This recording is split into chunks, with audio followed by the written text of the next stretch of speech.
Entrei no Senai, cara, numa área de mecânica, né? Era um curso de aprendizagem industrial de 2 anos. Aham. E nessa jornada eu acabei me tornando torneiro mecânico. Caraca, cara. Depois eu comecei a trabalhar na manutenção lá na empresa, fazia parte elétrica, fazia um monte de coisa.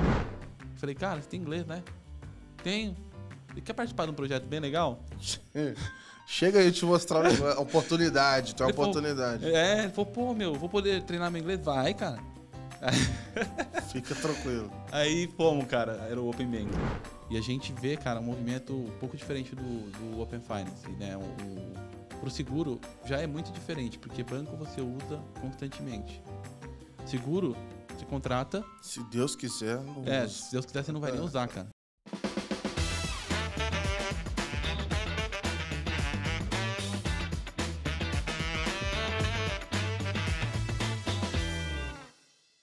Fala pessoal, sejam bem-vindos a mais um episódio do Let's Open Podcast, seu podcast favorito para falar de economia aberta, de Open Finance, Open Health, Insurance e o que mais aparecer pela frente. Sou Gabriel Pereira, toda quarta-feira eu trago aqui para vocês uma voz diferente que está participando da construção desse ecossistema. E se você ainda não assina Let's Open, é só entrar lá em letsopen.com.br. Toda segunda-feira na sua caixa de e-mail as melhores notícias, informações, os fatos relevantes da indústria de uma forma divertida, porque ninguém merece, né? Segunda-feira de manhã. Então, se você ainda não assina, é só entrar lá e passar a acompanhar e ficar por dentro do que rola no mercado. Hoje a gente vai continuar o nosso papo.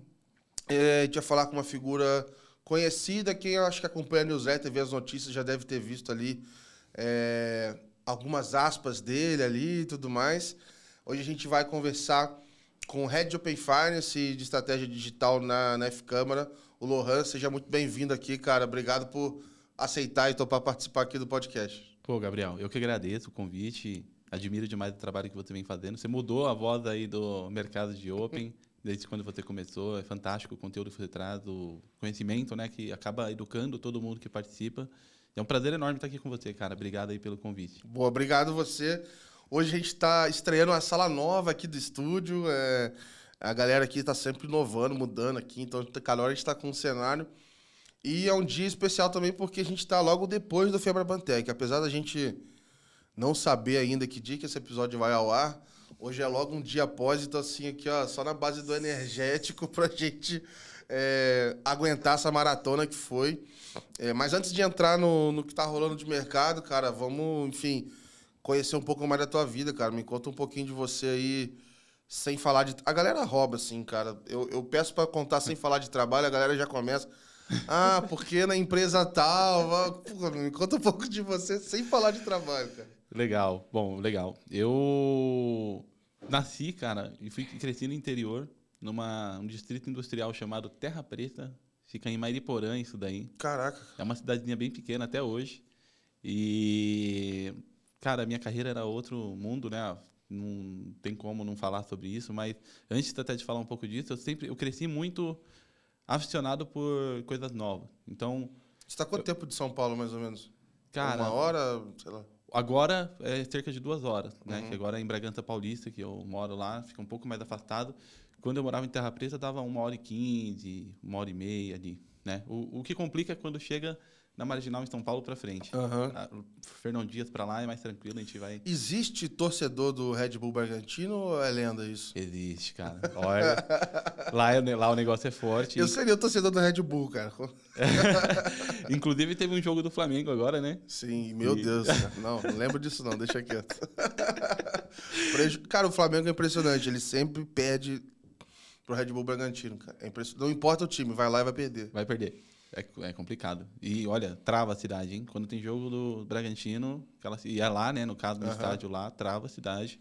E eu falo lá pro pessoal, eu preciso ver um jogo desse. Eu nem sou aficionado de futebol, mas lá a energia é tão forte nesse sentido. Os caras montaram uma unidade lá bem próxima do lago, então dá um entusiasmo, assim, sabe? De perceber. Eu e minha namorada, a gente preparou, assim, antes da pandemia, eu sou Flamengo, ela é Botafogo, a gente montou uma lista, assim, dos jogos dentro e fora de casa e tal, que a gente queria conhecer os estádios. A gente fez uma lista todinha, olha, e tava lá, vamos lá pra Bragança pra ver o estádio e tal. Então, infelizmente a pandemia parou tudo A gente não retomou esse plano ainda, mas eu tenho vontade de conhecer também. Quando você for, então, me avisa, que aí a gente já vai... Fechado. Tu vai fazer um tour em Bragança, vocês podem se hospedar lá em casa. Boa. Estamos pertinho lá. Vambora. Fechado. Então, mas retomando, eu cresci, né, nessa cidade, no interior, e eu era um moleque novo, assim, que gostava de ficar desmontando brinquedo, montando outras coisas, sabe, inventando de arrumar coisas, sabe, pegava um equipamento velho em casa, não estava funcionando, eu jogava fora, eu desmontava, ou aproveitava os componentes, ou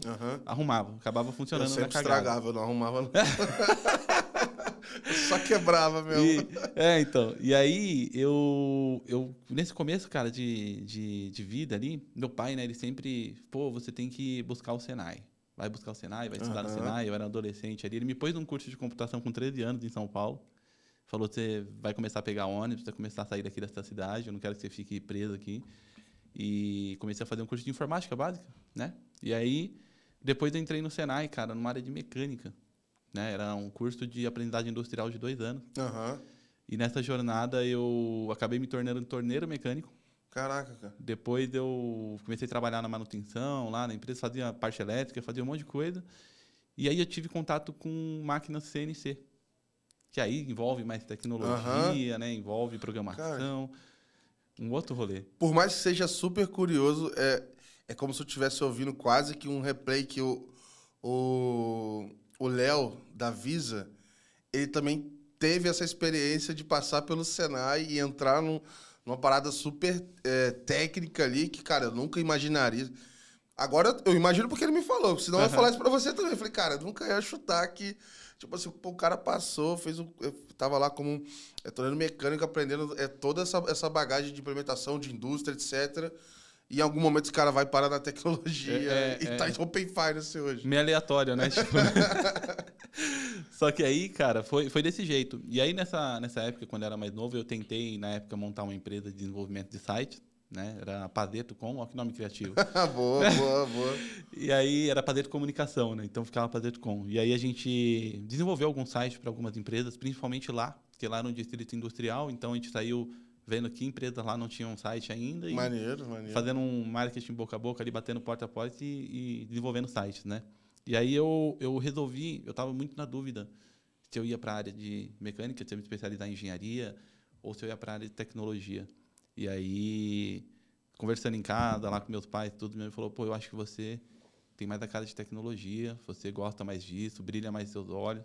Acho que você deve fazer isso, deve seguir nesse sentido. E seus pais tinham algum contato na área ou alguém da família? O meu pai, cara, ele começou quando ele era novo, o que já era chamado de processamento de dados. Era uma formação, né, que depois se tornou ciência da computação.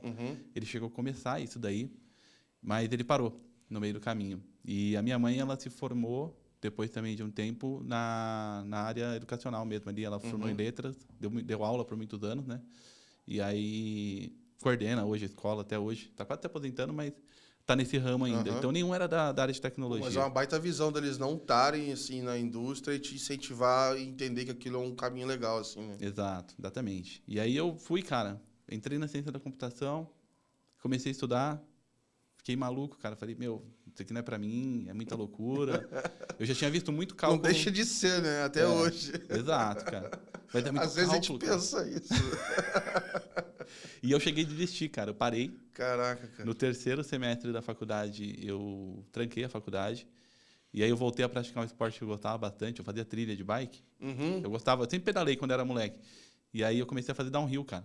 Caraca, comecei na cidade mesmo, ficar descendo a escadaria lá de bike, quebrava minha bicicleta inteira lá. Jesus. Comecei a ir pras trilhas, comecei a brincar.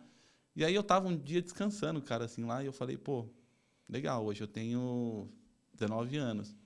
Mas e lá na frente, cara? Eu vou fazer o quê? Né? Que eu vou ficar parado, não tô decidindo nada. Sim. A não ser que tu virasse atleta da Red Bull. Só que tá difícil. Tem que ser bem maluco para fazer isso, cara. Não é fácil. Sim. E aí eu resolvi retomar, cara. Falei, legal, vou chegar lá, vou continuar lá o 4º semestre e vamos embora. Cheguei lá, tinha mudado a grade. Então só valia o 1º e o 2º semestre, tive que refazer o 3º. Cara, faz parte. É isso aí. Faz parte. E aí eu fui, cara. Estudei, fiz a ciência da computação, só que eu nunca quis ser programador, cara. desde que eu tive o primeiro contato ali com código, ciência da computação é muito isso, né? Eu via que não era a minha área. A minha pegada era mais produtos, tentar liderar um time. E até onde eu sei, a própria graduação ali, ela vai te dar instrumentos, etc. Mas talvez você não sai dali como um bom desenvolvedor, né? Não. Isso meio que parte até da iniciativa da pessoa por fora e Exato. Fazendo isso ao longo da... Exato. Ela vai te ensinar os fundamentos ali, arquitetura, como funciona a coisa toda, né? Exato. Você vai ver vários bloquinhos, tudo que envolve, né, a tecnologia ali de algo, né, desenvolvido. E aí eu acho que é um bom norte para você escolher. Pô, eu acho que eu gosto mais de dados, eu gosto mais de desenvolvimento, eu gosto mais de prototipar. Enfim, você vai escolher, né, e vai se aprofundar depois da graduação em uma especialização no que gosta de fazer. E eu estava bem perdido, porque não tinha muito essa questão de liderança, não tinha nada disso, cara. Era puramente tech mesmo ali a graduação. E todo mundo ia mal numa matéria que eu ia muito bem, que era de empreendedorismo, de não sei o que lá. Né? Enfim, era uma matéria que envolvia um tema totalmente diferente de tecnologia. Então, a galera que ia lá, que sabia o que era ciência da computação, falava, pô, isso é um saco, isso aqui não sei o que e tal. E era o que eu mais gostava, né? Era o que eu mais queria fazer ali, enfim. E eu fui dividindo minha vida ali, eu continuava praticando o meu esporte, continuava ali estudando, e eu arrumei meu primeiro estágio na área, né? Eu continuava trabalhando na mecânica. Estava lá ainda como torneiro, né? Ajudava lá o pessoal em várias coisas lá dentro. Que eu fiz uma formação menor de idade lá dentro, que era menor aprendiz, e depois, quando eu me tornei maior, eu voltei para lá. E aí, depois de um tempo, eu mudei para a área de design gráfico, lá dentro também dessa empresa, porque ela é uma empresa metalúrgica, só que ela produz... Já ouviu falar de cilindro de rotogravura? Cara, não com esse até o cilindro eu já ouvi falar. Basicamente, embalagens, latas, assim, são cilindros que são gravados, né, gigantes assim, de metal. Cada um passa uma cor e vai passando na máquina lá e vai produzindo as embalagens. Só que para você chegar na matriz, que é gravada no cilindro, passa por um setor de design que monta a arte como ela tem que ser, depois começa a separar essas matrizes, né, para tornar ali esse material gravável num cilindro. Aí o cilindro da cor preta tem lá a sua matriz, o outro também. Geralmente usava o que era chamado de CMYK, né, que é o ciano, magenta, o amarelo e o preto. E aí, junto essas 4 cores, formam qualquer coisa. Tu fez quase um treininho, tu passou por de ponta a ponta do processo quase. Dessa empresa, cara. Dessa empresa eu passei, cara. Foi bem legal. Foi uma jornada bem interessante. E essa empresa se chama Rotocron, ela existe até hoje. Legal. Lá na cidade. É uma das empresas que a galera gosta de trabalhar lá, né, na região. E aí, cara, dentro desse meio período ali que eu tava ali, eu falei, pô, acho que tá na hora de eu largar isso daqui, dar alguns passos para trás, em salário e tudo, mas arrumar um estágio na área de tecnologia.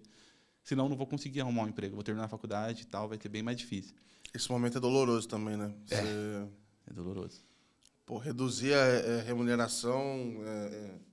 A gente acostuma muito fácil com coisa boa, né, cara? Exato, então, cara, exatamente. Você voltar é foda. Exatamente. Não, lá eu nem ganhava tanto assim a mais, mas o estágio na época, cara, era surreal. Mas qualquer R$1 a menos é R$1 a menos. Uma menos. É uma menos. Mas foi legal. Aí eu comecei a tentar, cara, e não passava, velho. Não passava. Tentava processo aqui, processo ali. E até que chegou uma empresa, que era chamada TIM Test. Eu falei, cara, eu vou entrar nessa empresa, eu vou conseguir passar, vou dar um jeito de entrar nesse lugar, cara. Aí eu estudei tudo sobre a empresa, eu sabia o que ela fazia, o que ela já tinha saído de matéria, sabe? Assim, quem era o dono. Eu tava, preparado. Stalkeando, cara. Porque eram as coisas que eu via que eu não estava conseguindo responder nas outras. Os caras, você vai ser um estagiário. Entrevista de estagiário, às vezes, é mais difícil do que a entrevista de muito gerente, cara. Sim. O negócio é maluco. Porque o gerente, o cara às vezes já deduz que você já sabe do mercado, entende da empresa, Exato. Né? E o estagiário, o pessoal quer testar mais, né? Quer testar, cara. E outra, eu ia em entrevista, às vezes tinha 10 pessoas, cara. E eles iam escolher uma. Cara, isso aí os caras vão... E quando bota todo mundo numa roda, assim, puta, as minhas lembranças disso eram muito ruins, assim, era a sensação de... É fogo, né, cara? Uma vez, quando eu tinha acabado de chegar em São Paulo, tinha uma consultoria aí, eu não vou dizer exatamente qual, mas tinha um processo seletivo, me chamaram, aqueles mensagens da companhia de talentos na época. Vem cá participar do processo, vai ter uma entrevista. Fui felizão, tem uma entrevista para participar. Vou conversar com alguém. Cheguei lá, cara, tinha 60 pessoas numa sala, parecia um vestibular. Aí depois da prova, parecia que eu tava me alistando no exército. Nossa. Aí depois da prova, fizeram uma roda gigante com um monte de gente. Meu Deus. Desenha aí um produto inovador. E aí começa a falar, cara, que negócio. Eu falei, meu Deus do céu, cara, Deus me livre desse troço aqui. Quero ir embora.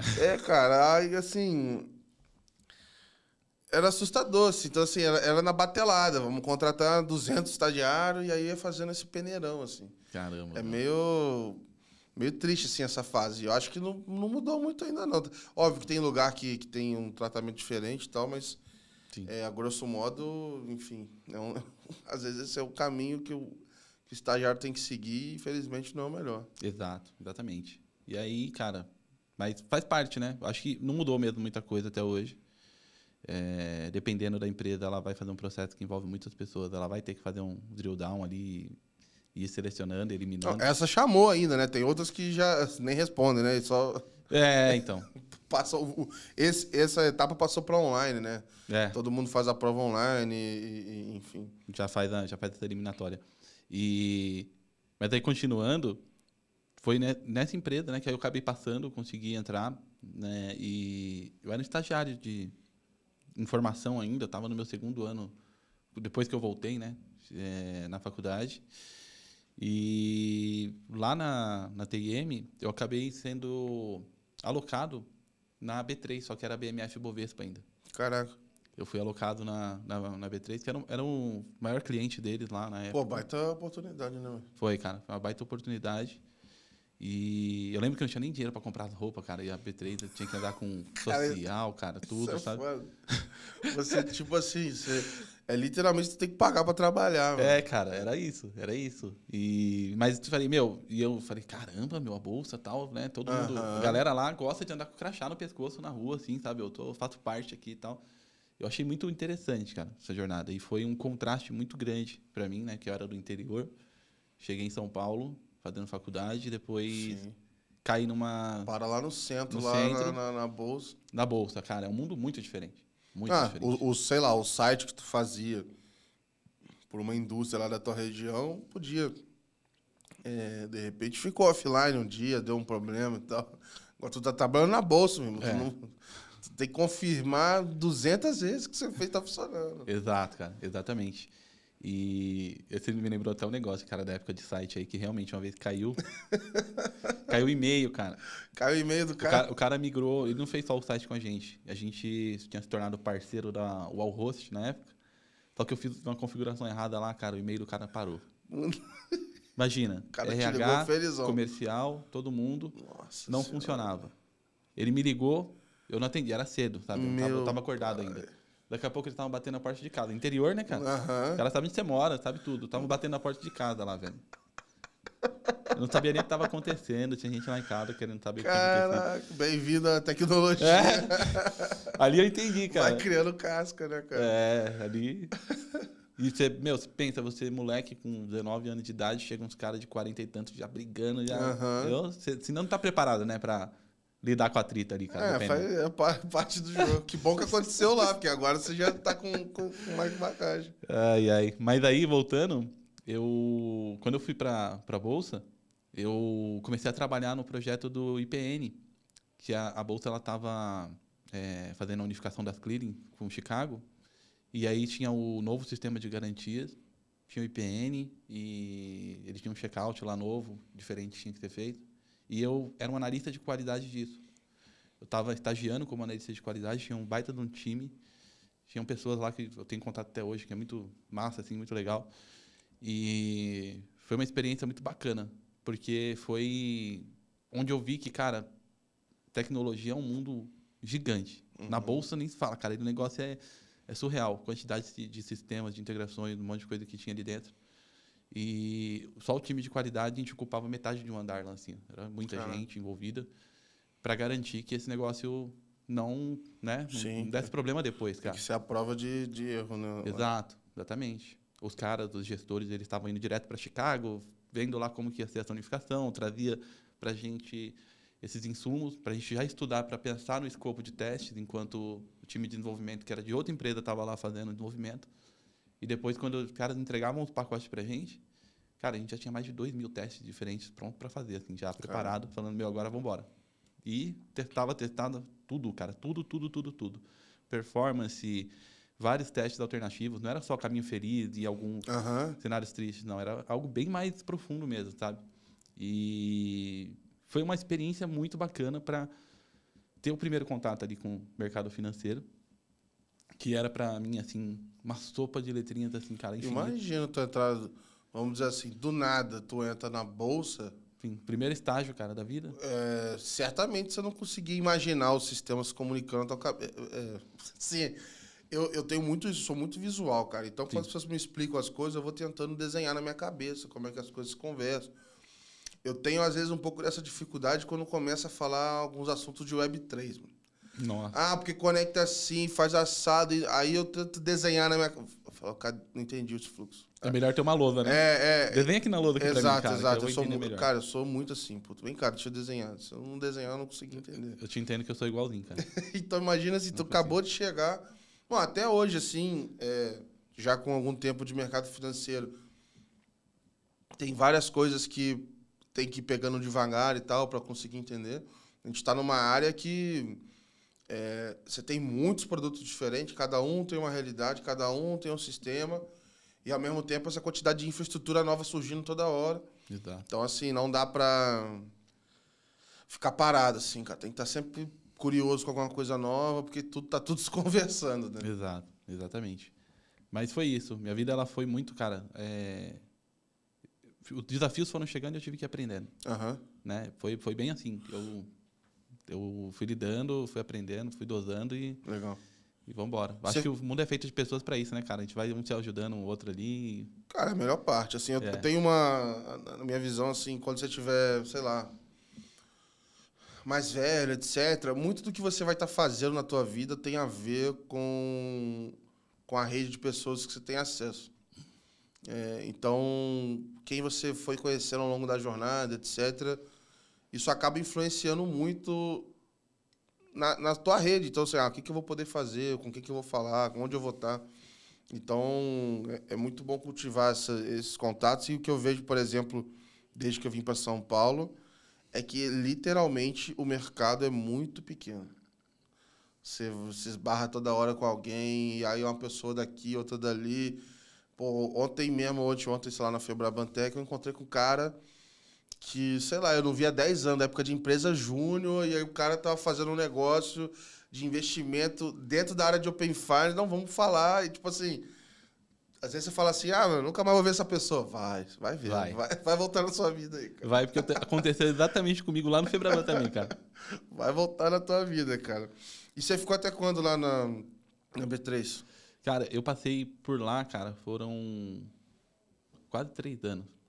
O tempo todo que eu estava nessa consultoria, eu fiquei lá dentro, né? E depois de lá, cara, isso aí foi em torno ali de 2017, mais ou menos, 2016 ali.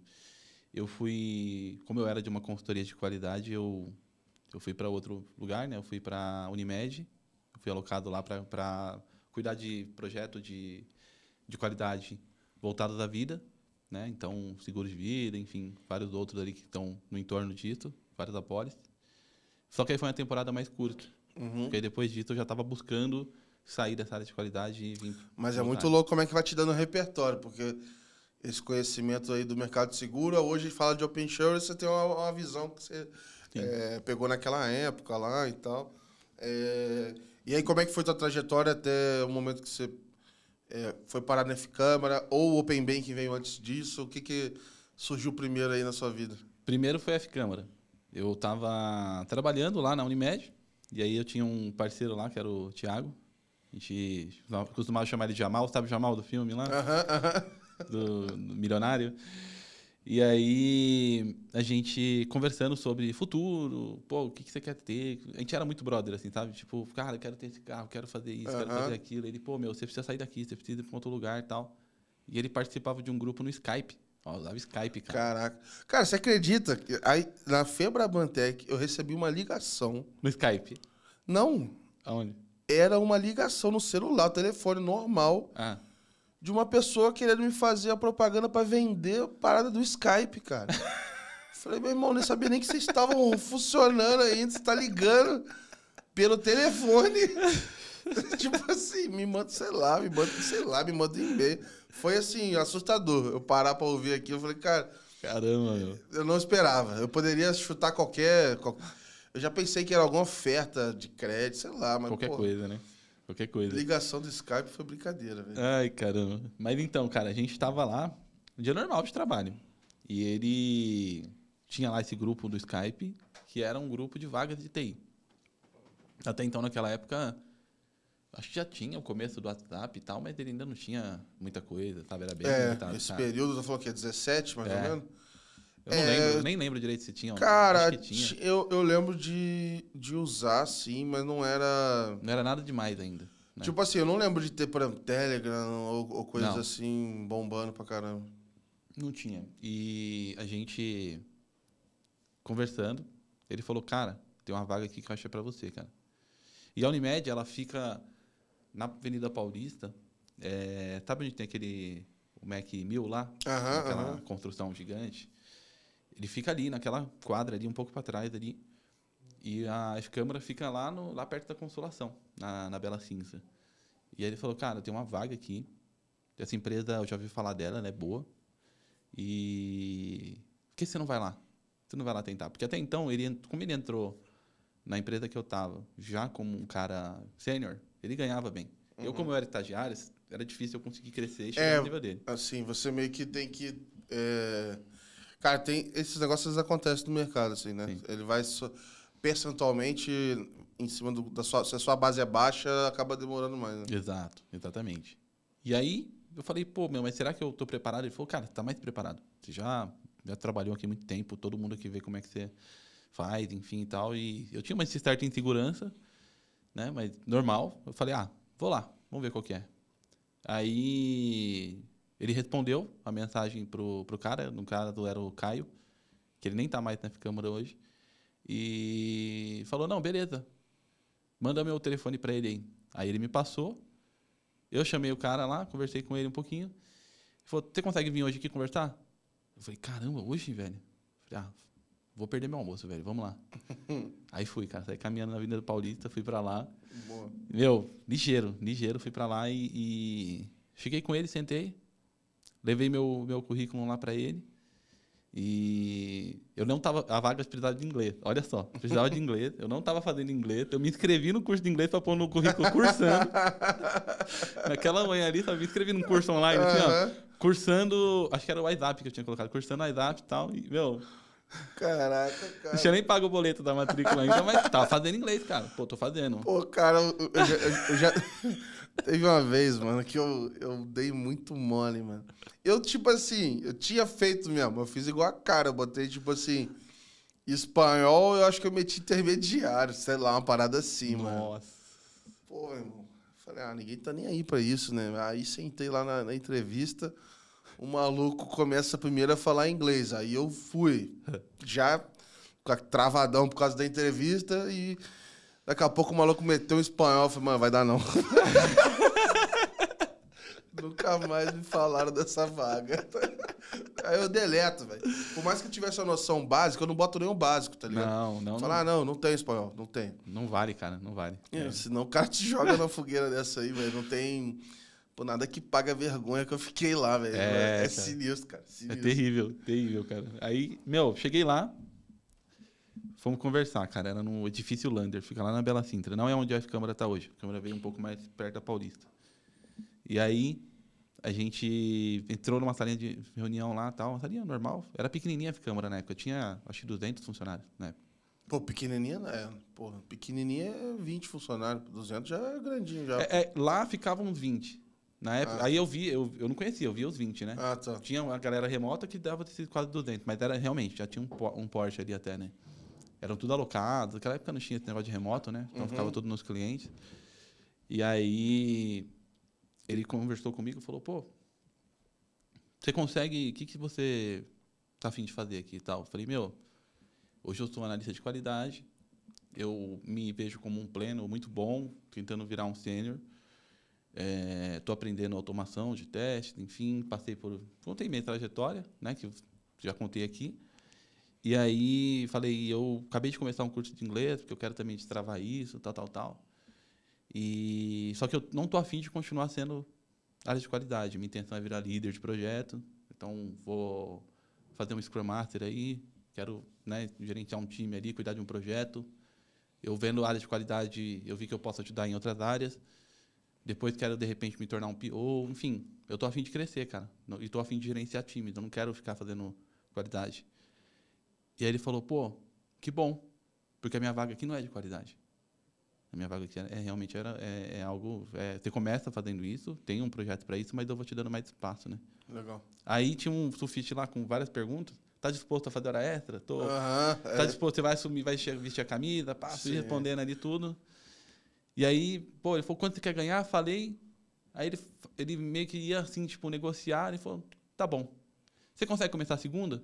Caraca. E, cara, isso aí era Aí na hora você já pensa assim, pô, pedi pouco, né, mano?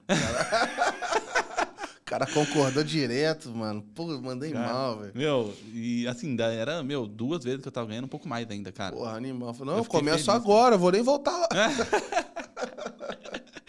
E eu voltei assim, ó, na avenida, eu não sabia nem o que tava acontecendo, cara. Pô, que Na maneiro. Paulista. Dá uma euforia maneira, Dá, né, cara, dá. Eu falei, é sério mesmo, cara? Pô, mas hoje era quinta-feira, cara. Eu falei, segunda que vem, mano, o que eu vou fazer, velho? Aí eu voltei, cheguei lá do lado do Jamal lá, falei, mano, deu certo. Aí ele, como assim, velho? Ele falou, que top, mano, quando é que você vai começar? Eu falei, segunda que vem, ele, o quê? E o curso de inglês? O curso de inglês não precisou, cara. Falou, não, tá fazendo? Tô, não, beleza. Então segue vambora. aí. Segue aí, vambora. Mas eu acabei não fazendo, cara. Acabei não fazendo. Aí, beleza.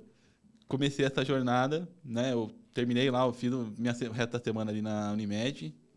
Mandei muito e-mail, que eu tava testando um aplicativo novo que era para o corretor, quando ele está vendendo o seguro ali para alguém, ele conseguiu usar o aplicativo para já puxar, né, o tipo de cobertura, tudo. E no bate-papo aqui com você, ele consegue te mostrar as diferenças e fechar um negócio pelo app. E esse app está integrado lá com o Evida, está integrado com tudo que é regulado, tudo que precisa, né, para a gente realmente gerar uma policy. E aí, tinha uma outra empresa, então eu estava testando iOS, testando Android, testando o sistema, testando um monte de coisa. Comecei a mandar e-mail para todo mundo. Mandei e-mail para o meu gerente, que era o cara lá de dentro da própria Unimed. E, falei, pô, tá muito maneiro aqui, continuar aqui e tal, trabalhando, mas eu arrumei uma oportunidade melhor. Não é por conta da Unimed, é por conta de desafio mesmo, de carreira, de Outro salário escopo, também. E o que eu quero fazer, que tá além, né? Então... Não tô nem negociando, tô só avisando. Exato. Só que eu não queria... Ali eu já estava vendo que o mercado de tecnologia era um mundo pequeno. Né? E esse de seguros e de financeiro também, assim, cara, vai fechando mais ainda. Sim. Você encontra essas pessoas, cara. Você vai vendo essas pessoas. Não, é bom sair com a porta aberta. Então, aí eu conversei, assinei lá a minha demissão e fui embora, cara. Comecei na F-Câmara, entrei no projeto da Saraiva. Eu até te pedi o seguinte, cara, pra gente dar uma explicação geral sobre a F-Câmara, porque ela tem até um histórico diferente, até se a gente for pensar assim, de empresas no Open Finance, né? Ela vem do e-commerce e etc. Então, acho que é legal contar um pouco disso também.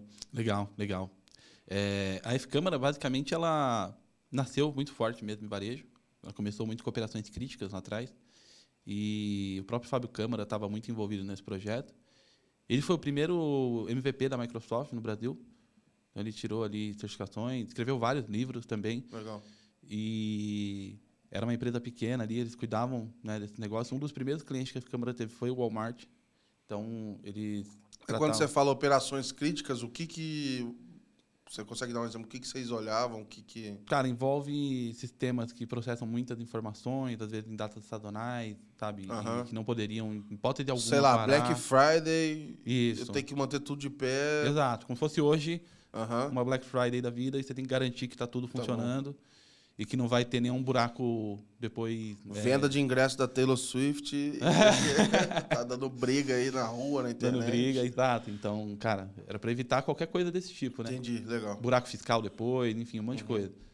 E logístico, porque envolvia muita coisa de entrega também, então era complexo. E a F-Câmara ela foi se consolidando nesse sentido, de varejo. E a história da F-Câmara, pelo menos aí, cara, diria, eles são melhores do que eu para contar a história, mas diria que os primeiros 12 anos dela, ela tem 16 anos hoje. Os 12 anos que a Câmara teve ali, ela foi muito mais uma relação de negócios, assim, pessoas que estavam em uma empresa que foram atendidas e acabou indo para outra e trouxe para dentro da Câmara porque gostava do trabalho dela, do que um comercial ativo. Uma parte mais de recomendação, boca a boca ali, então. É isso aí. Ela sempre foi uma empresa de relação, cara, desde os primeiros clientes que estão até hoje, às vezes em outros negócios, mas que foram trazendo.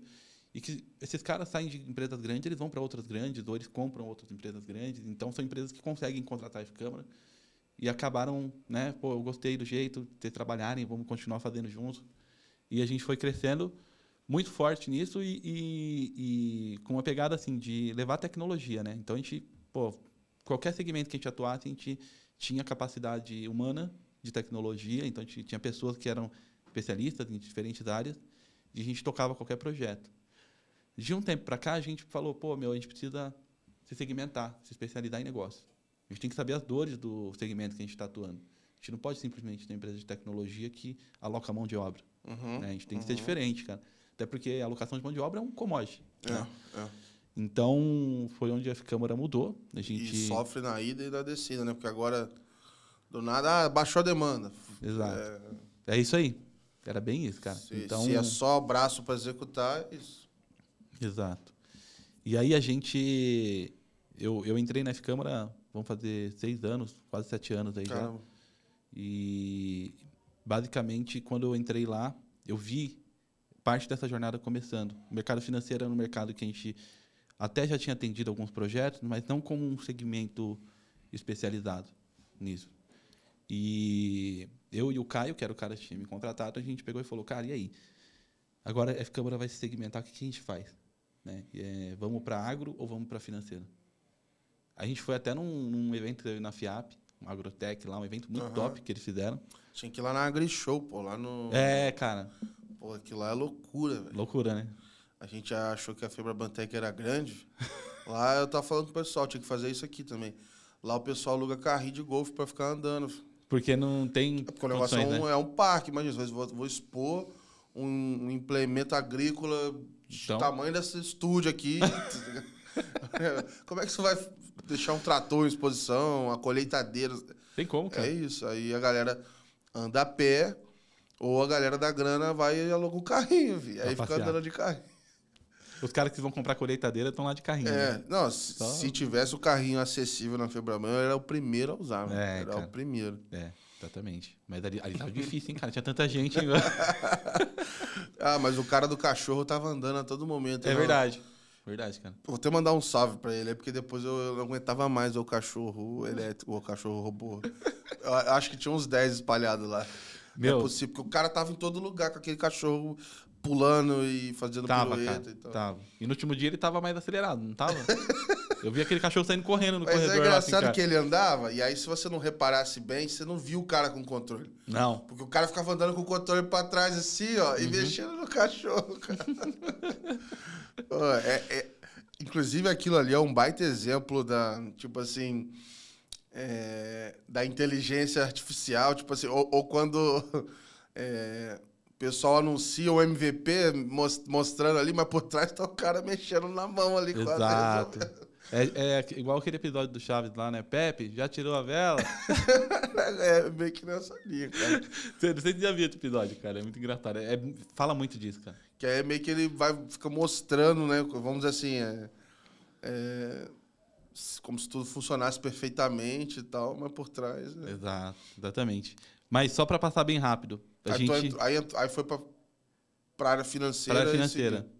A gente decidiu o mercado financeiro até porque tinha muita associação com o varejo. O varejo estava começando a fintechizar, né? Construir seus bancos digitais. Já tinha, por natureza, checkout, multi-meios de pagamentos, né? Tinha que fazer consolidação disso. A gente já estava envolvido em projetos disso, de integrar gateways. E aí a gente escolheu o mercado financeiro. Falou, essa vai ser a nossa aposta. O Caio, na época, ele até foi com um dos sócios da empresa no que era o Ciab Febraban antes. Sim. E foi um Ciab que não foi tão bom, então a Câmara ficou meio assim, será, cara, mercado financeiro, não sei e tal. Esse Ciab que ele foi que tinha pouquíssimas fintechs, tinha pouca inovação, sabe? Tava muito neutro. E aí foi até meio que um fiasco, assim, sabe? Tipo, ele levou pro cara se empolgar e o cara ficou meio assim, pô, não sei, né? Mas vamos aí. Mas talvez seu objetivo era... Em alguns momentos, dependendo do evento, sei lá, de repente tem um evento da Starts, porque é isso também, a fintech ou alguma coisa assim. Pô, o cara não tem budget pra ficar arrebentando, fazendo Não. turnê de show, de evento o ano inteiro, né? É caro pra caramba. Então, meio que você tem que escolher aonde é que você vai e tal. E eu acho que até a ideia da Febraban em posicionar um evento com outro nome, com outro formato, acho que é para começar a marcar esse território aí, né? Exato, exatamente. E aí, também o contexto, né? Arena Fintech ali e tal, acho que deu uma... Mudou, né, cara? Mudou a cara Mudou a cara. Trouxe muito forte a inovação, né? Pô, SEAB, o nome já dá aquela... Você... Parece uma parada mais regulatória, governamental, sei lá, cara. Pô, parece um nome de, tipo assim, sistema do banco, tá ligado? Né? Lá no Itaú tinha o CECAT, umas paradas assim. Pô, SEAB poderia claramente ser um outro... Um nome desse, né? Tô puxando a informação do SEAB, entendeu? É bem isso. Dá pra falar isso, tranquilamente. E, cara, a gente, nessa época, a gente começou a fazer o quê? Dar uma roupagem nova pra F-Câmara, só que com viés de mercado financeiro, vendendo os mesmos serviços. Alocação, squad, né? Trabalhando ali com toda a capacidade nossa. Que a gente é muito bom nisso, cara. Tipo, trabalhar com times gerenciados por nós, a gente é responsável pelo escopo e pelo projeto do cliente, é algo que a gente faz muito bem. Só que a gente viu, né, avançando um pouco a linha do tempo, que o Open já estava sendo discutido, estava sendo comentado, ia vir para o Brasil. O Bacen estava muito forte nisso, olhando para UK, né, como referência. E o Bruno Diniz me chamou. Falou, pô, Lohan, eu conheci o Bruno Diniz num evento que chamava Startup Weekend. Sim. Eu fui num hackathon. Maneiro. A gente ganhou em terceiro lugar lá no hackathon. Virou a noite lá e... Virei a noite lá, foi cara. Pra rua validar umas paradas. Fui, cara. Fui pra rua. Fez aquela pergunta enviesadona pro cara... pro cara responder sim. Exato. Exatamente, cara. E depois fiquei passeando com o pitch na mão, um papel pra gravar. A gente ainda ficou em terceiro lugar, cara. Maneiro. Lançando a gente queria lançar um app de pagamento. Queria competir com o PicPay, as ideias. Tranquilo, pô. Tranquilo. É só você enfiar um dinheirinho ali no BBB, atrair clientes, reter, depois você descobre como monetizar. É só tocar o barco. Exato, né? E, enfim, a gente começou a olhar para o Bruno Diniz, né? Eu conheci ele nesse evento, e aí ele me chamou, cara, e ele falou, cara, o Banco Central, eu estou participando lá do conselho, discutindo o Open Banking, né? Ainda não era nem Open Finance, e ele está muito afim de olhar para as tecnologias lá do Reino Unido, olhar como está sendo feito lá fora, só que ele não vai contratar diretamente. Ele não vai chegar diretamente lá para bater na porta lá e trazer isso para cá. E eu conheço uns caras lá que são muito bons nisso daí, e eu acho a cultura deles muito parecida com a da F-Câmara. Eu queria te apresentar para eles, enfim, para a gente trazer essa tecnologia lá de fora. E aí, essa galera é a Radian. Legal. A gente conheceu o Ralph, né? Eu sei inglês. Eu cheguei num cara lá do meu time. Pô, tu tinha se inscrito no curso, porra. Tá vendo? Aí, ó. Eu devia ter feito inglês, cara. Devia ter feito aí inglês. veio o Ralph Bragg. Ralph Bragg. Só que o inglês do cara é muito bom, cara. Dá pra você entender, né, cara? Que ele fala bem ali. Só que, mano, eu adoro conversar com quem não tem inglês como língua mãe ali. Tu para pra falar com um americano, mano, parece que todo mundo é um Eminem. Não dá pra pegar, velho. Acelerado. Dá vontade de catar esse cara, levar pra Minas Gerais e falar, olha aqui como eu me sinto. Agora vem cá, vai. Conversa aí com o mineiro, quero ver. Mas tem isso, cara. Mas antigamente eu ficava mais preocupado em falar super certinho, sei lá o que e tal. Mas hoje em dia, cara, eu tô me esforçando pra comunicação, pra que ela aconteça. Exato. Então, tô tranquilo com isso, assim. É isso aí. O que eu tô fazendo esforço é isso. É isso aí, cara. É isso aí. Mas olha que louco. Eu não tinha o inglês. Aí tinha um dos sócios lá que estava disponível para participar, o Arthur. Ele falou, não, eu vou junto com vocês, a gente conversa. Inclusive, o Arthur é amigo até hoje do Ralph. E cheguei num cara do meu time, o Edielson. Ele estava lá na feira ontem, lá, inclusive. Estava 3 dias com a gente. Falei, cara, você tem inglês, né? Tenho. Você quer participar de um projeto bem legal? Chega aí te mostrar uma oportunidade. Tem uma Ele falou, oportunidade. ele falou, pô, vou poder treinar meu inglês? Vai, cara. Fica tranquilo. Aí fomos, cara. Era o Open Banking, cara. A gente conversou com o Ralph. Tava o Tim também na conversa. E tinha um cara que era o Rui Engana. Chegou a conhecer esse cara? Não, cara. Ele era de uma outra empresa lá. Como é que era o nome da empresa? Eu esqueci agora. Mas, enfim. Então, a gente participou dessa reunião. Conhecemos a Radian. Vimos lá todo o projeto que eles fizeram ali de diretório, né? Capacidade de atender lá o regulatório de UK. E a gente fez uma estratégia com o Banco Central. Ele tinha aberto uma competição, né? Uma RFP ali para ver quem que ia fornecer o diretório. E nós escrevemos juntos ali uma participação, F-Câmara / Radian, para ganhar o diretório Brasil ali do Open Banking, né? Tinham outros competidores também participando dessas rodadas, mas a gente acabou levando. Deu super certo, a gente fez uma estratégia muito bem casada de F-Câmara, do porquê que era diferente contratar a F-Câmara com a Radian juntos, né? Tanto pelo nível que a F-Câmara tinha no mercado brasileiro, uma das consultorias aí mais renomadas também no setor aqui no Brasil, e a Radian muito consolidada ali no Reino Unido com o Open Banking, e deu super certo. Então a gente levou o diretório e o dashboard de métricas, né, que estava sendo desenvolvida. E, cara, foi uma época bem interessante, porque eu tinha tentado fazer um projeto de Open Banking um tempo atrás, antes desse processo, para um banco chamado PSA. E, basicamente, a gente não tinha conhecimento ainda para poder, de repente, preencher um escopo de desenvolvimento disso. Só que eles já estavam começando a se preparar para isso.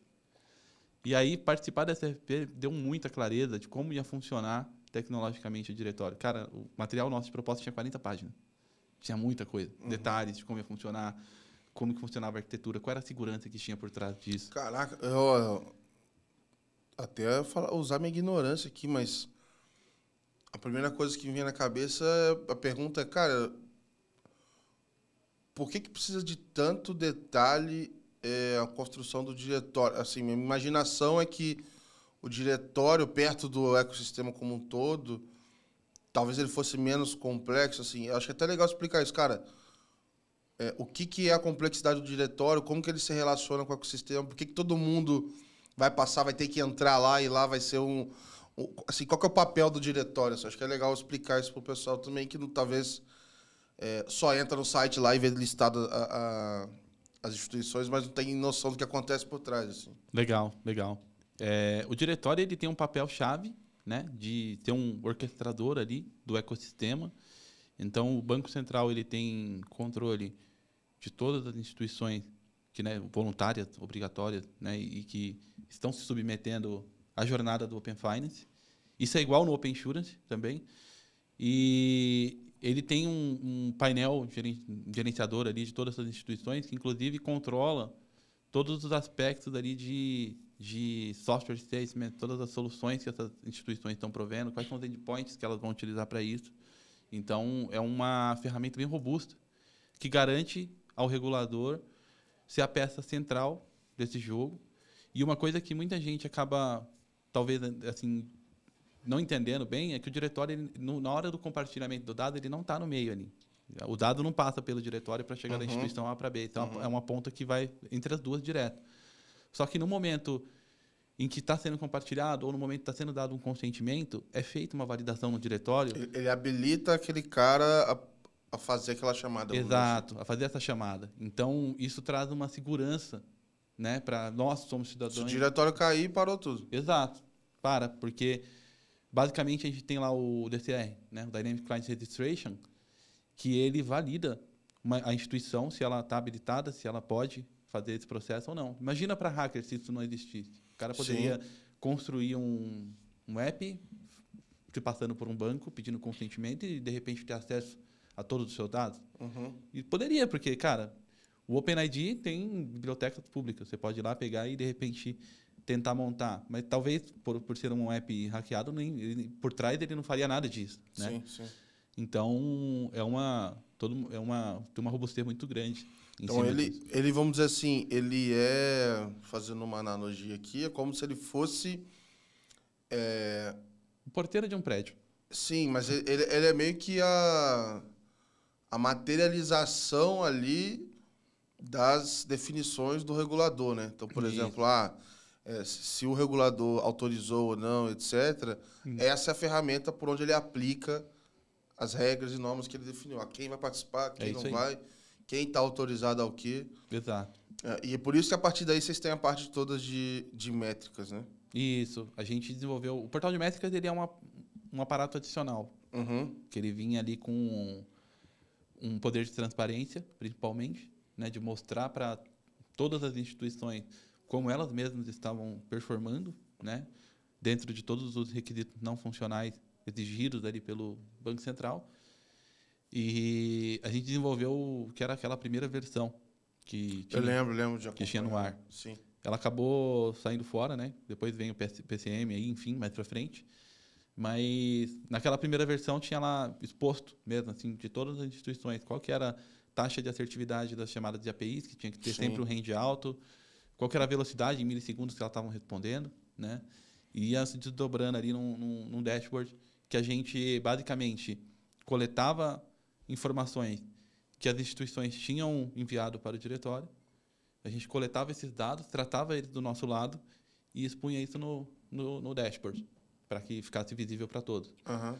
E foi interessante essa jornada com o Bacen, porque logo que esse projeto a gente começou ele em novembro, a gente fechou em novembro, dezembro de 2019 para 20. Ano passado a gente fez lá o prêmio lá no Open Awards baseado nessa informação, né? Olhando quem no radar ali, quem estava, enfim, mais disponível, a gente fez uma ponderação baseado justamente nessa informação. Exato. Mas sei que rola várias discussões, até dos participantes, de repente, às vezes não está tão confortável com um número, o número mostra que ele não está tão bem, aí ele vai ver. É legal até porque ele vê que tem um problema dentro de casa. Assim, eu sou super a favor da transparência, porque se tiver aberto e está com um indicador ruim, aí a instituição vai ter que correr atrás para ver, de repente, o indicador está ruim, mas ele não representa a realidade. Às vezes ele não está representando porque a instituição está fazendo alguma coisa, está faltando alguma coisa ali. Exato. Exatamente. E eu lembro que isso aconteceu quando a gente estava montando um radar de uma instituição. Meu número está para baixo, deixa eu ver aqui. Aí foi mexer lá dentro e descobriu. Viu que, estamos atualizando isso aqui para poder o número ficar legal aí. Então, acho que esse tipo de movimentação é importante. Sim.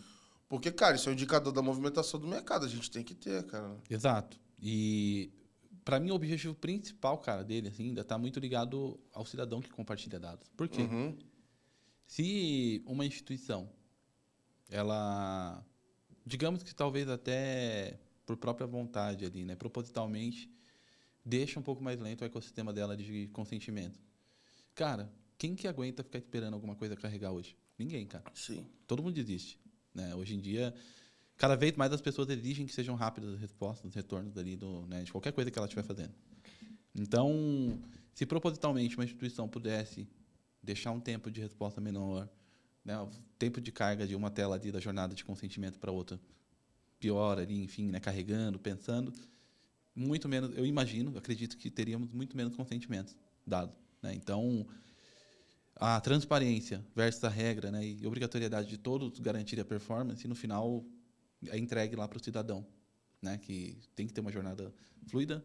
Do jeito que ela é, ainda tem gente que desiste, né, cara? Sim. Com a velocidade que ela tem, já tem gente que desiste, porque tem muita etapa, tem que se redirecionar, tem um monte de coisa. Então, imagina se isso ainda fosse lento, né? Se fosse algo complexo. Porque às vezes dá um receio de você estar fazendo algo errado, né? Tipo assim, tô fazendo alguma cagada aqui e aí eu vou ser responsável por isso, né? Por exemplo, eu morro de medo de contratar sem querer um crédito, sei lá. Porque eu fico clicando em jornada para ver como elas são, olhando de instituições e tal. E eu nunca sei se o próximo botão eu vou fazer alguma cagada que vai me custar dinheiro, assim. E eu acho que às vezes tem essa sensação ao usar aplicativos de banco, assim, no geral, sabe? Então, acho que, enfim, todo esse cuidado aí é importante. Sim. Me conta um pouco mais desse período. Então, assim, vocês montaram... Então, nasce o diretório, nasce o dashboard. Em paralelo, vocês também estavam atendendo cliente. Então, como é que é o posicionamento hoje? O que vocês oferecem ao mercado? Assim, como é que foram esses 2 anos e pouco de Open Banking ao vivo, né, em funcionamento? Sim. A gente queria atender o regulador justamente para poder... Como a gente não ocupava nenhuma cadeira no GT, a gente queria ter algum meio de proximidade para saber como ia ser consistido o ecossistema para preparar nossos aceleradores. Então, isso facilitou para a gente nossa jornada de aprendizado. Foi uma estratégia mesmo que a gente adotou. E logo que a gente implantou o diretório do Open Banking, a gente foi para a SUSEP também para oferecer para ele, como benchmark, né, essa tropicalização de uma tecnologia do Reino Unido para o Brasil, para o Banco Central, que também deveria ser utilizada pela SUSEP. A gente fez uma reunião com o comitê lá, mostrou para eles, e eles entenderam, falou, pô, legal, acho que vale a pena a gente ir nesse caminho, escreveram a RFP deles baseada nisso, e aí a gente fez também o do Open Insurance, o ecossistema do Open Insurance. E aí, cara, por que a gente fez isso? Justamente porque a gente queria se antecipar, construir aceleradores que ajudassem, sejam players obrigatórios ou players que são voluntários ali do ecossistema. Só que a gente queria estar preparado para essa jornada, né? E então, imediatamente, enquanto a gente estava lá, antes mesmo do Bacen aprovar, né, a nossa entrada no diretório, a gente, paralelo a isso, nós já estávamos aprendendo com a Radian como que uma instituição conversa com aquele diretório. Como que ela se comporta no mercado, como era lá fora. Tinha, obviamente, regras diferentes do Brasil. Lá não tem cooperativa. Lá, tipo assim, é muito diferente. Tem uma série de coisas, sei lá, submarcas não deve ser igual a loucura que aqui. Exato. Mas, de qualquer forma, aquela base de tecnologia de segurança, ela é muito similar, né? O FAP. Então, a gente se adiantou nesse aspecto, né? Preparamos o nosso primeiro acelerador. Nós só fornecíamos on-premise no começo, a gente só tinha um pacote de distribuição que a gente instalava na cloud do cliente. Até porque a gente acreditava, junto à Radian, que não teriam aceleradores em SaaS. A gente achava que isso não faria sentido para o Brasil, mas depois a gente percebeu que não era uma verdade, né? Mas, enfim, com os aceleradores, nós conquistamos alguns primeiros clientes ali que foram bem importantes para a gente amadurecer o produto, né? Esses clientes ali, eles entraram no bancos S1, S2 e a gente conseguiu consolidar, entender como funcionavam as primeiras fases. Na fase 1 ela era mais simples, de fato, algo que todos os clientes iniciais que nós tivemos, eles já estavam meio que construindo um mock. Ela era mais simples num período que a gente tinha menos maturidade. Exato. E aí ela não ficou tão simples. Ela ainda deu uns desafios pra galera daquele comecinho ali, né? Tipo, eu lembro de estar programado para sair em dezembro, e aí depois mudou para janeiro. Exato. Teve gente que entendeu errado, expôs mais do que devia, outros menos, informação... enfim, foi uma primeira teste. Foi um MVP de Open, cara. Aquilo foi um MVP de Open. E a gente... Depois tinha a fase 2, que ela era inicialmente dia 15, né? De julho. Isso. A data inicial. Aí depois virou... agosto. Aliás, virou um soft opening lá e abriu devagarzinho. Exato. E a gente, cara, como a gente fez o nosso produto, quando a gente estava fechando o negócio de diretórios, né? Seja o da SUSEP ou do Bacen, a gente pegou e já conseguiu colocar os clientes que nós estávamos ali de fase 1 e fase 2 contratados para funcionar nos prazos originais, cara. Então, esses clientes eles conseguiram tirar a certificação, que era para o dia 15, no dia 9. No dia 9, eles estavam certificados no FAP, estavam em dia com o Banco Central, porque o Banco Central ele adiou, foi no dia 14, quase meia-noite. Sim. Até ali ele estava firme, cara, segurando. Então, a gente estava trabalhando, virando madrugadas, assim, cara, a fio ali para... Muita gente pediu para sair de projeto, mudou e tal, porque tava um ritmo insano. Né? Insano. Teve vários burnout aí, né, cara, na área. Porque era um negócio insalubre mesmo, cara. Era um bicho novo. Isso acho que é o meu único... Enfim, eu entendo lá os motivos e tal. Acho que o meu único porém era esse, assim. Acho que a data poderia ter sido melhor negociada nesse sentido, porque quem sofreu no final do dia foi o time. Foi. Porque, vamos dizer assim, as lideranças das instituições não eram elas que estavam virando à noite lá e se arrebentando. O pessoal acho que já tinha uma ideia de que aquela data não ia acontecer mesmo, só que quem tinha que ficar tentando até o último segundo, vamos dizer assim, uma camada mais operacional, vamos dizer assim, né? Então, acho que para mim o meu único ponto era essa negociação, assim, que eu acho que dava para pegar um pouco mais leve e, ao mesmo tempo, fazer a galera correr atrás do prazo, né? Sim. Mas, enfim, aprendizados. Exato, exatamente. E com base, Gabriel, nessa evolução do nosso produto para esses primeiros clientes, né, a gente começou a entender outros serviços que poderiam fazer sentido no entorno disso. Então, tinha um modelo de consultoria estratégica que a gente validava players que estavam tentando fazer isso por conta em casa.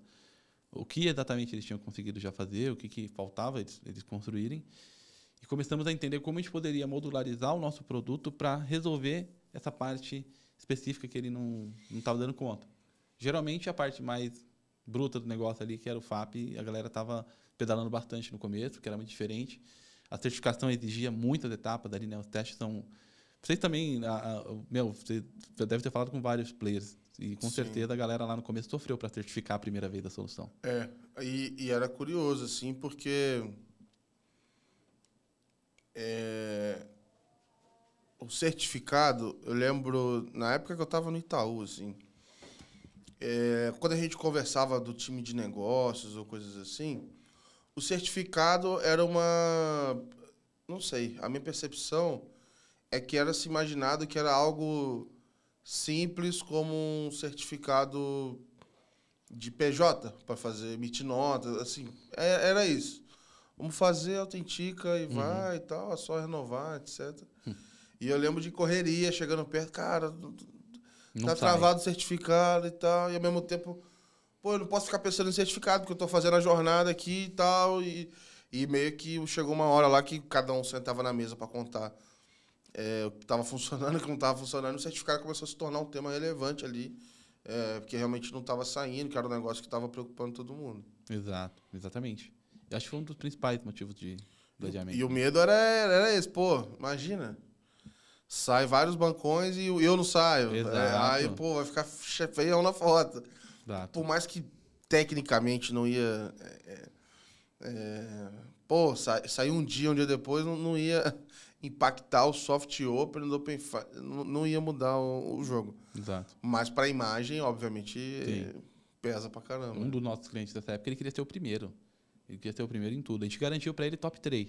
A gente não garantiu o primeiro lugar, mas, cara, top 3 ele tava lá. E era um negócio que, assim, o soft open, na verdade, ele era um teste em produção. Sim. Porque aí você conseguia tentar compartilhar com a outra instituição e tal. Porque antes os testes, não dá para fazer teste direito, assim, era um robô, né, cara? E reza para funcionar, mas assim, é isso. Você está criando um produto agora onde ele não vive mais só no teu ambiente. Exato. Ele vai bater lá na outra instituição. Assim, acho que é bem diferente, cara. Bem diferente do que estava acontecendo antes. Exato. E padronizar o mercado inteiro para trabalhar em cima disso é extremamente complexo. Mas, enfim, depois que a gente consolidou o nosso produto, conseguimos modularizar ele para fases que estão vigentes, né, do ecossistema, a gente desenvolveu o modelo SaaS do nosso produto. Né? É um produto 100% in-house, então um produto 100% F-Câmara, não tem nenhum parceiro por trás que esteja oferecendo um core, algo do tipo. E a gente pode... Esse eu acho que é um dos diferenciais que a gente tem, que a F-Câmara não é uma empresa de produto, ela é uma empresa de tecnologia, de inovação, transformação digital, e a gente tem muita flexibilidade. A gente gosta de fazer o projeto do nosso cliente o melhor projeto. Então, a gente, mesmo com produto de Open, que é algo que é regulado e que ele tem ali um padrão para ser seguido, a gente costuma atender cada cliente de forma única e customizando a jornada dele. Então, basicamente, a gente consegue desenvolver modelos de integração diferentes do que o nosso produto oferece, para integrar com o Core. A gente já desenvolveu vários para cada cliente que chegava. A gente tornou o nosso produto multi-cloud. Foi a primeira coisa que a gente fez, foi tornar ele multi-cloud, né, para não depender de nenhum serviço específico. Então, no final, a gente tem clientes que rodam AWS, Azure, Red Hat, Google. Aí ficou algo tranquilo. E o nível de customização e personalização. como a F-Câmara não é uma empresa de produto, ela é uma empresa de serviço, e os produtos eles estão na ponta, como uma oferta que ajuda a gente a alcançar mercado, a gente pode vender a nossa solução, a gente pode internalizar para o cliente lá, caso ele queira, a gente pode desenvolver do zero para ele na linguagem que ele quer fazer. Então, de repente, é um cara que a nossa solução core, mesmo de produto, ela usa Node. Mas, de repente, o cara, sei lá, cara, vamos falar que o cara quer fazer em Python, quer fazer em qualquer outra linguagem, quer fazer em .NET, a gente consegue desenvolver. A gente usa capacidade técnica de conhecimento do nosso time e consegue fazer algo para o cara ali em outra linguagem. Então, esse nível de personalização e principalmente do atendimento à F-Câmara com o cliente, ali, que ele está no centro disso tudo, tem sido bem visto. Tornou a gente, de certa forma, ali, uma empresa diferente nesse ecossistema, porque produto por produto também é um commodity, cara. Né? Vamos falar, Open Finance, cara. Sim. Todo mundo está vendendo esse negócio, cara. Todo mundo faz isso. Tem empresas que são já mundiais, cara, conhecidas que estão fazendo isso. Sim. E o que vai mudar tá nesse entorno, tá nessa relação, tá na forma como você conduz os projetos. E é onde a F-Câmara, como eu te contei na história, né, ela cresceu muito por esse relacionamento, os clientes confiando na capacidade que a gente tem. A gente também trouxe isso para dentro do Open. Legal. E como é que, assim, trazendo agora para uma visão de mercado, onde é que você acha que estão os desafios do momento? Acho que talvez os gargalos que a gente precisa atacar aí como ecossistema para talvez dar o próximo passo assim no Open Finance. Cara, eu acho que o principal desafio vem ali na fase 3, essa questão do redirect, né, do pagamento. Vejo que ele é uma coisa que precisa ser solucionada. A gente até participou... Removido. Solucionar não é o suficiente. Remover. Remover, exatamente. A gente foi premiado lá no Bank Transformation. Acho que você estava lá como um dos jurados, não estava? Não, eu estava no do... Eu estava no do... do Blue Note lá, do Feed Insiders. Ah, verdade. A gente participou do Bank Transformation lá do Cantarino e conseguimos vencer lá na categoria canais digitais como solução inovadora de pagamentos. Basicamente, a gente fez o listador de pagamentos como um plugin nativo na VTEX. Legal. Lançamos lá plug and play mesmo, para qualquer lojista conseguir habilitar. Que isso é uma coisa que a gente olha também. Cara, sim. Open Finance, para quem é do mercado financeiro, já é complexo. Agora, imagina iniciador de pagamentos. Cara, tem muita coisa para ser feita fora, cara. Para esses caras do e-commerce, ele é só mais um item no gateway de pagamento lá, hein? Exato. Não pode ser mais do que isso. Tem que ser tão simples quanto. Cara. Imagina, você tá lá cheio de bucha para resolver, e conversão, e estoque, não sei o quê, e pagamento é pagamento. É um monte de pagamento lá dentro. Exato. Você não vai parar o teu tempo para entender o que é iniciação, VRP. Esse cara tá nem aí para isso. Exatamente.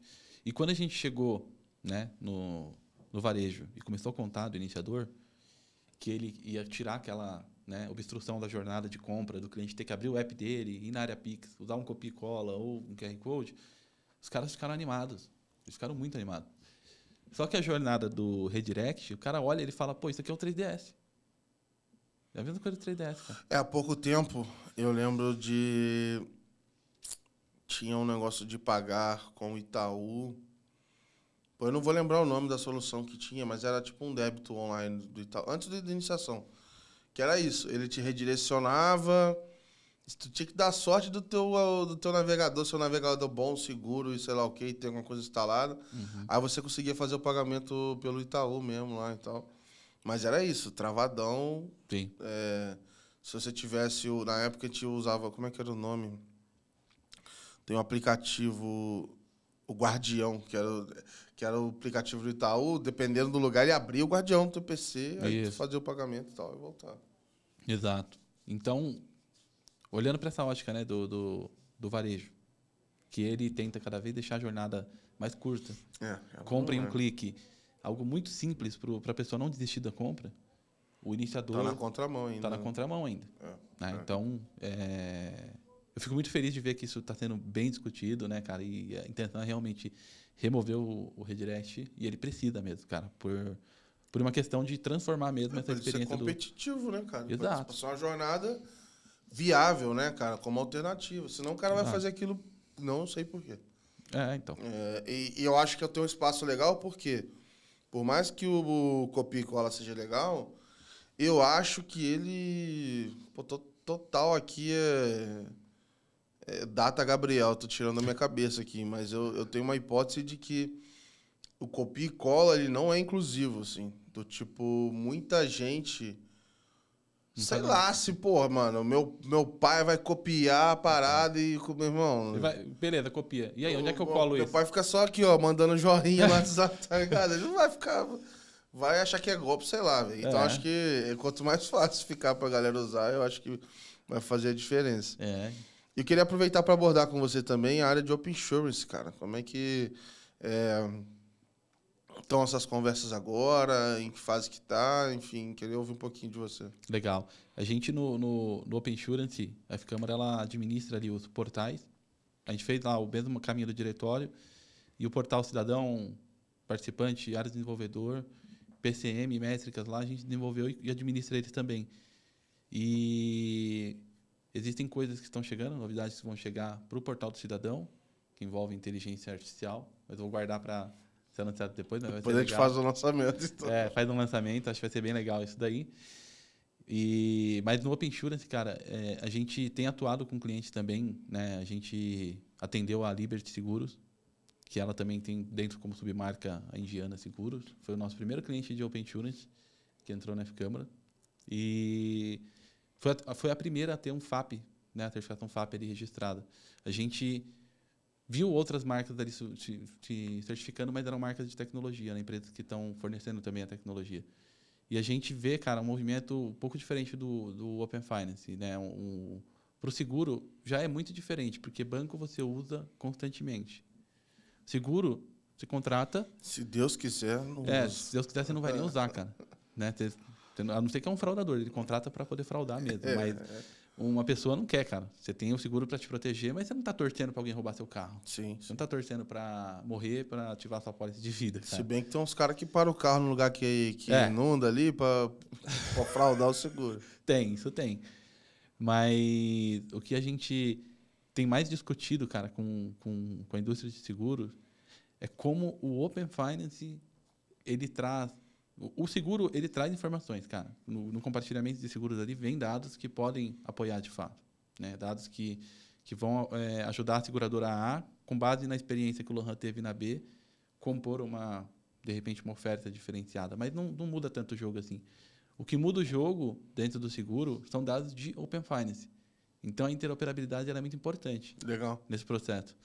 Porque, cara, imagina se a gente morasse lá em Bragança Paulista, vizinhos um do outro. E você tem quantos anos?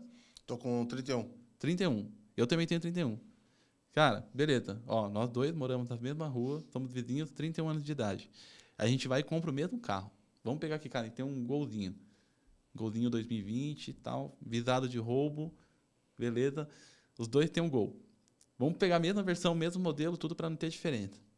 Cara, a gente vai ter a mesma pólice de seguro alto, com base na nossa demografia onde a gente mora, a rua, o bairro, né, nível de periculosidade da região, nossa idade, né? Pô, esses caras devem sair para beber, né? Pela minha base genérica aqui. Eu não bebo, não. Não, então, tá vendo?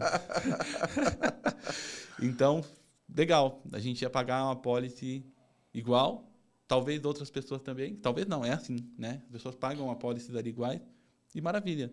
Só que, cara, agora imagina o Open Finance entrando nesse jogo.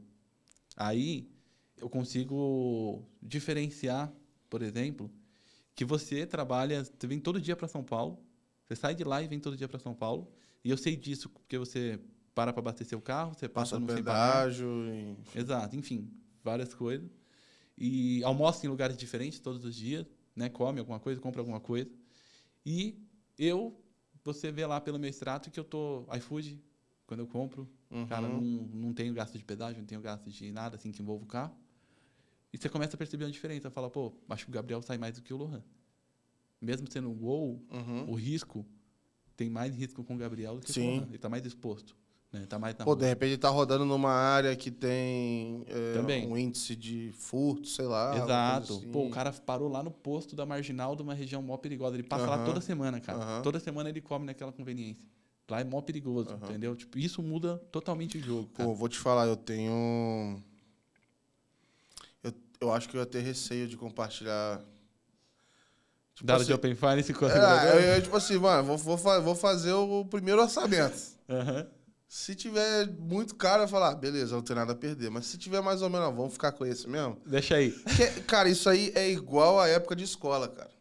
Quando você vem com a nota, aí você vai reclamar com o professor, aí o professor fala assim, eu vou reavaliar a sua prova, mas eu vou corrigi-la de novo.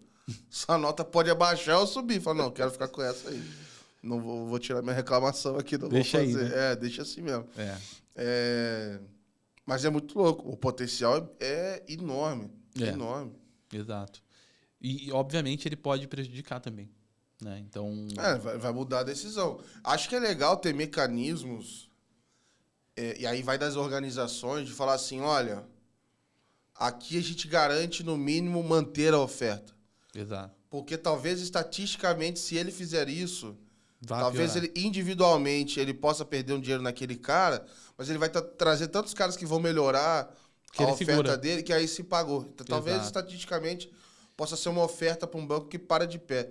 E isso pode incentivar mais gente a compartilhar dados, cara. Exato. Isso daí, quando se fala de Open Health, gera muita discussão, né? Porque você acessar a ficha médica de uma pessoa pode ferrar ela. Essa informação, cara, às vezes as pessoas que você mais ama não tem informação que você tem uma doença, que a pessoa não compartilha. Exato. Tem coisas que é muito privado, tem muito cuidado para falar disso. Assim. Isso.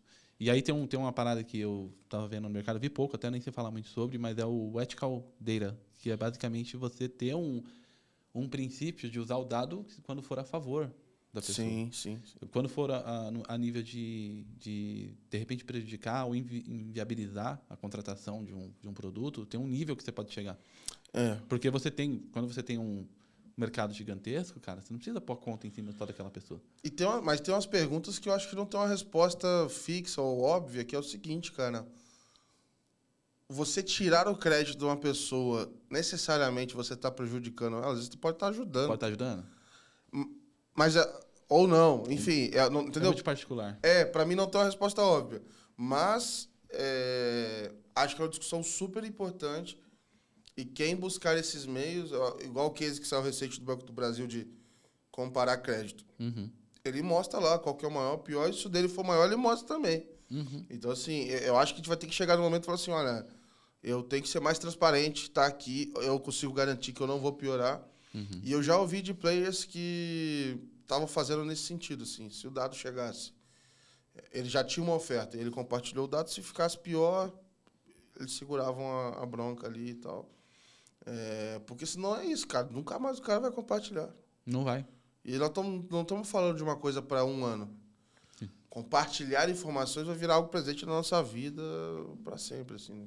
Exatamente. Então tem que ser algo que as pessoas acreditem, né, cara? Sim. Eu queria aproveitar de estar chegando ao final aqui, cara, já agradecer ao papo. Acho que dá pra gente ficar aqui tarde toda falando. Vamos ter outras oportunidades aqui pra gente conversar. E eu queria, antes da gente finalizar, cara, fazer a pergunta que eu tenho feito para todo mundo, que é para você compartilhar alguma coisa da tua vida pessoal, que você pode falar, obviamente, que, cara, você ficou feliz aí nos últimos tempos. Alguma coisa que foi legal. Já me falaram aqui de hobbies, teve uma época que foi muita coisa de afilhado, sobrinho, falaram de pet, enfim, cada hora alguém voltou a fazer, a tocar guitarra, enfim, já teve de tudo. Queria que você compartilhasse com a gente aqui algum aspecto desse. Cara, tem uma coisa, eu conheci a Jéssica, que está até assistindo a gente aqui. A gente tem, cara, parece que a gente vive 10 anos junto, mas a gente não tem nem 3. Ainda. Foi na pandemia que vocês se juntaram? Foi. Eu passei pelo mesmo. Eu brinco com a Marina que a gente tá junto há 40. Vai dar 4 anos pela pandemia, porque o combinado era se ver à noite de final de semana. Aí a pandemia ficou 24 horas por dia, todos os dias. Já era, cara. Já era. Uma semana se conhece e na outra tá morando junto, né? É isso. E isso foi uma das coisas assim, mais marcantes que aconteceram da pandemia para cá e que mudou muitas coisas para mim. Tanto de um hobby que eu gosto demais, que eu acabei virando DJ no meio disso. Caraca, cara, que maneiro. E que eu aprendi isso com o meu cunhado, que faz parte da nossa vida aí muito, é muito presente. A gente ama ele. E a gente, como casal, também a gente cresceu muito, sabe? Ela tem também uma veia empreendedora, uma vontade de fazer as coisas. Ela tem clínicas de estética. E a gente se aliou muito nesse propósito de compartilhar esses conhecimentos que a gente tem, de buscar junto o que a gente não sabe. Legal. Né? Nesse aspecto de inteligência emocional, nessa pegada. E isso mudou muito quem eu era antes para quem eu estou hoje, dos 3 anos que a gente está juntos aí. Então, para mim isso é fantástico. No final, a gente ainda tem lá um casal de pet também. Boa, boa, boa. Que é a nossa razão, assim, sabe? A gente costumava viajar também mais. Também são filhotes de pandemia ou de antes? São filhotes de pandemia também. Cara, a mesma coisa, segui o mesmo livro. Caminho. Peguei a mesma dica e... Aí fala pros outros, vem, pula que a piscina tá quente, vem. Isso aí, pode vir. Vem à vontade. Boa, boa, cara. E isso tem deixado a gente, assim... A gente até parou de viajar, cara. A gente viajava muito antes. Você ainda é um cara guerreiro, cara. Que você sai e deixa seu pet pra trás aí, ó. Às vezes, agora que eu tô em Volta Redonda, eu deixo com meus pais, cara. Olha aí, ó. Mas aí o ruim é que às vezes eu fico revezando. Então, às vezes a Marina vem para fazer algum evento do trabalho, e eu fico lá. E aí ela volta e eu venho. Então, foi exatamente o que aconteceu agora. Uhum. Aí ela tá lá, tá com elas e eu tô aqui. Mas, pô, ela fica me mandando... também ela fica fazendo chantagem emocional, fica me mandando foto dos cachorros ao longo do dia. Uhum. Falo, porra, mano, tem que voltar para casa logo, quero voltar, não quero ficar aqui. É fogo, né, cara? É fogo, complicado. Mas é isso, cara, assim, eu vejo que essa jornada faz toda a diferença para qualquer um que consiga se entender melhor, conhecer quem você é, seu problema, seus defeitos e evoluir esse aspecto pessoal, intrapessoal, você acelera muita coisa, muita jornada na sua vida, seja profissional, seja pessoal, seja amorosa, você muda de pessoa, você vira uma chave que eu achava antes que era só para quem... Eu pensava, pô, terapia para quem é louco. Você pensa que, né, essas coisas, pô, coach e tal, não sei o quê, não faz o menor sentido. Mas, no meio de tudo isso, de todas essas objeções, eu fui descobrindo muito sobre mim. E eu tive uma realização dentro do Febraban mesmo que foi muito importante. Que foi poder estar lá no palco, o Febraban Case, e apresentar o case do Banco Pan, que é um cliente nosso, junto com a Clave. E ali caiu uma ficha, assim, do tipo... Cara, como tudo mudou dentro de um período muito curto de tempo. Sabe? Não estava nem preparado, cara, assim, na hora que eu pisei ali, assim... Você já é um cara que já está descolado, já está envolvido aí com a galera. Não, pra mim foi um primeiro impacto, assim, cara. Eu falei, legal, cara. Meu, negócio diferente. Mas depois que passou aquele 1 minuto... Você pega toda a sua jornada, tudo que você já fez, o tanto que você lutou para crescer, o tanto que você se desenvolveu e aprendeu, você fala, pô, é meu momento, deixa eu aproveitar. E é legal porque são... É isso, assim, às vezes, mais do que aquilo ali exatamente, mas é que é como se aquele momento coroasse todo o resto, né? Exato. É onde cai a ficha de tudo que você foi somando ali e tal. De tudo. E no Open a gente é só batalha, né, cara? A gente sofre bastante nessa jornada. Exatamente. Pô, cara, excelente, cara. Obrigado por compartilhar aí, mano. É um negócio muito bacana. Eu sinto que eu também tô passando um pouco por isso e ver que as coisas vão evoluindo, crescendo. Acho que enfim, é a jornada que tem que ser satisfatória, né? Então, esses momentos acabam mostrando isso. Obrigado de novo pela participação e vou deixar aberto se você quiser mandar um recado pro pessoal, jabá, enfim, por enquanto é de graça, fica à vontade aí. Olha só. Cara, eu queria primeiramente agradecer você pelo convite. São vários episódios aí que você já fez, eu acompanhei de quem eu não conhecia. Cara, é legal demais isso, porque você aproxima quem a gente não conhece, a gente consegue conhecer pessoas ali que a gente admira, de LinkedIn, às vezes, ou vê de longe no evento.